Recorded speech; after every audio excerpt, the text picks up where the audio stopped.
Тэгээ та нар бол ерөнхийдөө сошиал медиагаар орсоор байгаад та нарын зам чанар чинь ч хөрөлдсөн байгаа. За тэгэл хүн амтан фоллоунд кэш юу яадаг крашилдаг байн яадаг тийм байрлал яг л тэр төвшөндөө тэргээр л өөрчлөгдөж гисэн. Та нарын зам чанар маш их өөрчлөгдсөн шүү сошиал медиагаас болоод. Та нар тэгсэн шүү. Би даасан та нар юус баг та битүү сошиал медианууд сууж байгаа шүү. Өглөө та нар дэрэнд оросоо цаад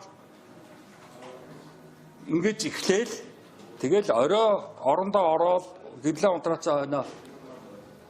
Ингэж ягаал дэрэнд ороо гээл тэгэл ингэ байна шүү дээ. Тэгэл гар утас юу?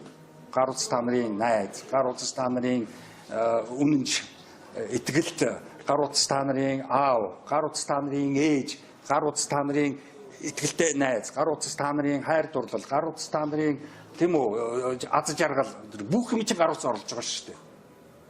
Та нар бодит амьдралаас юу ч хүлээхэ болцсон байхгүй юу? Бүгдийг та нар гар утаснаас л олж харж байгаа байхгүй юу?